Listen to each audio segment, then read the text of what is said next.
questions et pas de chercher, c'est un peu dommage. Parce que finalement, on n'utilise qu'une partie de son cerveau qui n'est pas la meilleure. Alors que l'IA est très utile justement pour concrétiser l'effet créatif de nos cerveaux, on va dire. C'est-à-dire que, par exemple, si tu as un scénario dans la tête pour faire un film, par exemple Spielberg, je pense pas qu'il utilise l'IA forcément pour faire ça. C'est sûr qu'il l'utilise maintenant, parce que dans le cinéma, on sait qu'il y a plein de films maintenant qui sont réalisés pour les scripts à l'aide de l'IA. Mais je pense que quand même la majeure partie de l'idée est, on va dire, du cerveau humain. Et sûrement une petite partie de l'IA pour les textes peut-être. Je peux intervenir juste là-dessus, vraiment de manière très courte. Moi, ce qui m'intrigue, c'est est-ce que les jeunes générations, les Gen Z, en tout cas les alphas, ceux qui sont après vous, ils ont compris en fait qu'il va y avoir un gros challenge. Je le vois puisque je suis maman d'un lycéen et je suis parent d'élèves. J'analyse des alphas jusqu'à génération X. Vous êtes déjà consommateurs de l'IA. Oui. Ceux qui sont plus jeunes, ils voient déjà ce que les aînés font avec l'IA. Ils se disent « Oula, ça commence à être compliqué pour eux ». Donc, ils sont un peu en train de challenger. Ils ont appris à se méfier dans l'éducation, dans les parents, etc. Donc, ceux qui sont entre deux, aujourd'hui, le vrai challenge, c'est quelle valeur ajoutée dans le travail.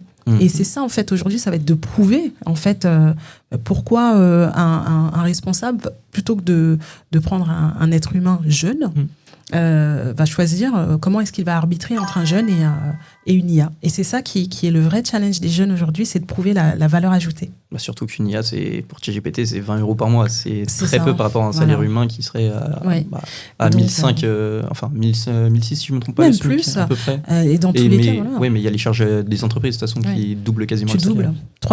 Entre 3 000 € et 20 €. Très cher. Qu'est-ce qui fait que tu vas prendre quelqu'un qui va dire « Ah bah oui, je démissionne en visio, en facecam, qui va te dire « Oui, alors explique-moi pendant une demi-heure » versus quelque chose qui va te le faire en automatique. Mais il y a des astuces. Et ça, c'est tous les métiers créatifs qui risquent de disparaître, malheureusement. Après, on part d'un boycott. Certaines personnes préfèrent boycotter l'IA sur certains sujets par rapport à ça. En réalité, il y a un sujet sur les créatifs. Moi, j'adore les créatifs. Je pense qu'il y a plusieurs genres de créatifs. Il y a des créatifs qui sont... Il y a une différence entre un artiste, donc qui se fait plaisir, et un créatif qui va être au service d'un projet. Ceux qui sont au service d'un projet et qui le prouvent, ils vont toujours travailler. Ceux qui sont artistes et qui disent « Oui, j'adore ma vie, mon œuvre », c'est un peu plus compliqué parce qu'ils ne trouvent pas leur place. Bien sûr. Une petite question, Médina. Tu comptes rester combien de temps à ton poste, au travail ? Je pense que le partage, je vais le continuer toute ma vie. Si je suis là jusqu'à 91 ans, je le ferai.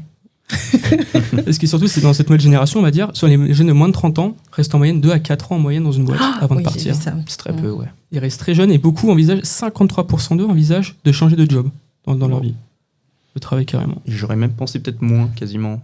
Moi, j'aurais dit entre 1 et 3. Ouais. Parce qu'il y en a beaucoup qui font justement un travail alimentaire et qui en fait partent pour les conditions, mais dans un autre travail alimentaire. Donc, c'est pas forcément la bonne idée, je pense. Surtout qu'aujourd'hui, on est dans un monde en crise, mais en positif, en fait, t'es protégé quand t'es dans une boîte, t'as plein d'avantages. Je pense qu'ils voient pas, en fait, les atouts et les entreprises, justement, RSE, tout ça, ils ont pas réussi à montrer les avantages. Voilà, c'est de leur faute. Et on peut aussi parler, du coup, dans ces nouveautés, on va dire, du télétravail. Le télétravail, ça fait depuis 2020 que... C'est génial. Depuis le Covid, c'est génial, mais est-ce qu'il n'y a pas un danger autour de ça ? Par exemple, c'est que le bureau, c'est devenu un peu le nouveau hub social pour de se rencontrer. Est-ce qu'il n'y a pas un risque de solitude pour du coup les gens qui font que du télétravail ? D'isolement ? Isolement, exactement. Ouais. Je pense qu'il y a une certaine partie qui serait vers l'isolement, mais c'est surtout moi ce que je me pose comme question sur le télétravail que je peux remarquer, c'est que souvent quand on est chez nous, on peut être distrait facilement. Moi, je suis hyper actif dans ce que je fais. Enfin, j'ai du mal à rester en place. Et à savoir que je suis chez moi, il y a mon ordinateur pour jouer à côté de mon ordinateur du travail. Et en plus, il y a mon téléphone. On est bombardé de notifications de nos jours. Est-ce que je vais réussir à garder ce cadre professionnel ? Je pense que pour mon bien, on va dire, et pour le bien de l'entreprise, il vaudrait mieux que je sois en présentiel, en tout cas dans la majorité du temps. Ça me permettra aussi de peut-être pouvoir me concentrer beaucoup plus sur ce travail-là et être sûr que, pour ma personne, de m'assurer que je vais bien faire mon travail. Moi, je crois qu'il y a une mauvaise gestion du temps. Je vais faire très court. Moi, je pense que pour ma génération qui est un peu plus âgée, qui a l'habitude de bosser dur, de faire plus d'heures, on a une chance, nous. On vient de voir l'IA qui accélère. Tu as toute ta structure mentale, tu la poses, l'IA, paf, tu l'injectes dans tes projets et elle te fait accélérer. Donc, pour la génération qui a plus de 35 ans, 40 ans, c'est juste une aubaine formidable. On est capable d'être multitâche. et d'être plus rapide. C'est un formidable accélérateur. Pour les plus jeunes, le télétravail, c'est vu plutôt comme la gestion du temps. Je pense que le sujet du temps n'est pas géré par les jeunes générations. Et nous, à l'école, on infuse justement la gestion du temps, la gestion de projet et comment tu peux gérer de manière intelligente. C'est pas gênant que tu aies à côté une console. C'est plutôt comment est-ce que tu fais tes rendus, comment tu interagis avec les gens qui ont besoin de toi à ce moment-là. Si ta pause déj est décalée, c'est pas gênant si tu es là au moment où on a besoin de toi. Et c'est ça l'avantage du télétravail. Donc, c'est à voir. Et je pense que la Gen Z, elle peut vraiment prendre le sujet en main. Il faut qu'on apprenne un peu à se canaliser et à être professionnel, on va dire. Bien sûr. Aussi, un autre sujet qui fait débat, mais qui fait un peu polémique, c'est l'inclusion et la parité dans le monde du travail. Je vais vous dire un petit chiffre. La transparence salariale et l'écart entre les femmes et les hommes en termes de salaire, est-ce que vous savez, il y a combien de pourcentage ? 20% de ce que je crois Plus. avoir vu. 24%. 24. C'est énorme. C'est énorme, ouais. Et 4% à poste égal. Surtout que c'est sur quelque chose qu'on ne peut pas changer en soi. C'est sur quelque chose de notre... Non, mais ce que je veux dire, c'est que c'est sur un critère qui n'est pas changeable. Que ce soit sur la productivité, on pourrait justement indexer le salaire par rapport à ce qu'on produit, ce qui se fait dans certaines entreprises. Mais sur le genre d'une personne, c'est, je trouve, immoral quasiment. C'est pour ça que c'est un beau sujet et que le RSE est là pour ça. Et c'est valable pour toutes les générations. Mais en tout cas, c'est un chiffre intéressant et il faut qu'on le... J'espère que ça va baisser. Hein. Oui. Ouais. On espère bien. Je vais faire un deuxième petit mini-jeu, si ça vous dit. Ça va être cliché ou réalité. Okay. Donc, première question, les jeunes ne sont pas fidèles. Alors là, on répond que par oui ou par non. Après, il faut aussi... Je peux nuancer un peu. Exactement. Ok. Donc je dirais que c'est vrai par rapport à la stat que tu as sortie, par exemple entre 2 et 4 ans. Mais en soi, justement, quand tu fais un métier passion, je pense que ça se différencie d'un métier alimentaire. Métier alimentaire, je dirais que justement, oui, on n'est pas très fidèle dans ce genre de métier. Mais un métier passion, souvent, tu y restes quasiment toute ta vie. Par exemple, ceux qui sont monteurs vidéo, ils font ça toute leur vie et ils sont très fidèles à leur job et ils sont très créatifs en plus. Tout à fait d'accord. Les seniors refusent l'IA. Faux. Non, franchement, je vais être très claire. Ma mère, elle a 78 ans, elle regarde des séries télé avec de l'IA, je peux vous dire qu'elle s'en rend pas compte. En fait, à partir du moment où ils s'en rendent pas compte, puisque justement, c'est ce qui est malin, c'est qu'aujourd'hui, les gens ne se rendent pas compte qu'ils utilisent de l'IA. Donc, je pense qu'à partir du moment où on enlève le mot IA, ça passe. Ouais. Surtout qu'en fait, ils y font pas forcément attention, mais sur Facebook, c'est rempli d'IA, par exemple. Ah bah bien sûr. Je vois. Non, mais c'est super drôle. C'est que tu vois un gâteau qui se fait couper. Genre, c'est un chat qui se fait couper et ça devient un gâteau. Oui, c'est ça. Et t'as ton papy qui te montre ça et qui te dit oh, regarde, il y a quelqu'un qui a découpé un chat, c'est devenu un gâteau. On peut que exploser de rire parce qu'on sait ce que c'est de l'IA au final. Les mamies qui font des saltos. Oui, les mamies qui font des saltos et les grands-parents qui te le montrent et qui font oh, elle est super forte. Alors que toi, tu sais, c'est très bien que c'est de l'IA. Ça fait des super repas de Noël. Ouais, c'est très drôle.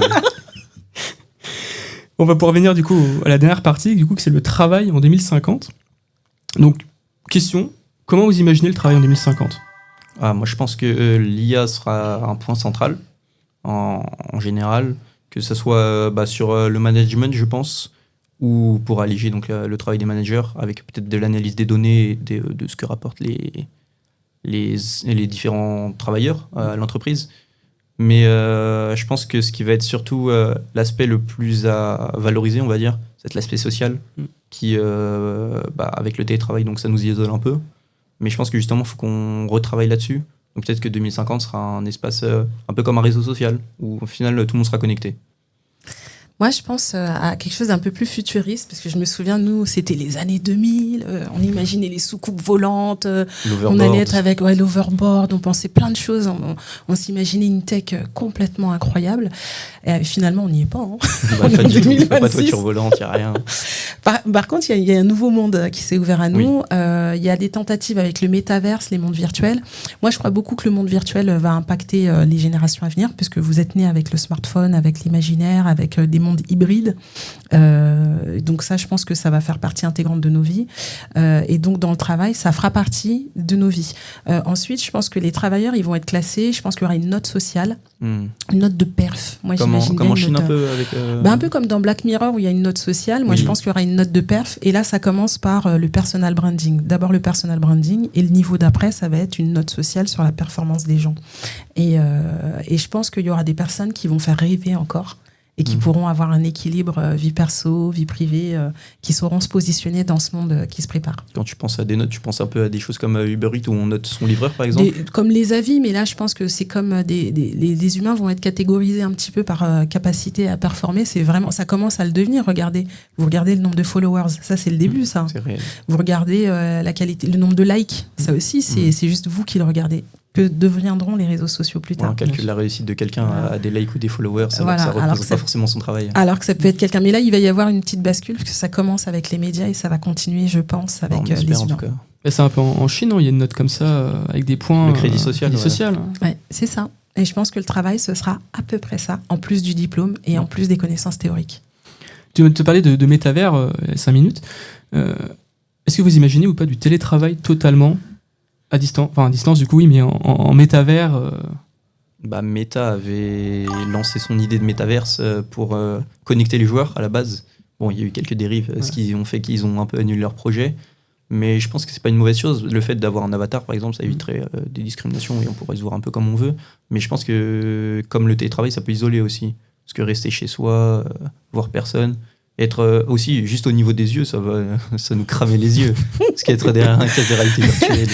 Moi, j'aime bien parler d'un sujet qui me touche beaucoup, c'est le handicap. Je pense que pour les personnes qui sont en situation de handicap, ça peut être une superbe brèche pour trouver du travail, alors que elles sont, je sais pas, quelqu'un qui est en fauteuil roulant, etc. Ça peut être une superbe brèche. Voilà, ça c'est un petit clin d'œil. Et donc ça peut être, c'est aussi un sujet social que je trouve intéressant. Donc, c'est vrai que c'est un aspect que j'avais pas vu. Ouais. Moi je regarde le futur et puis les solutions possibles. C'est plutôt pas mal de penser comme ça aussi. Moi j'imagine un peu à la. Vous connaissez le film ou pas, Ready Player One? Oui, le casque et.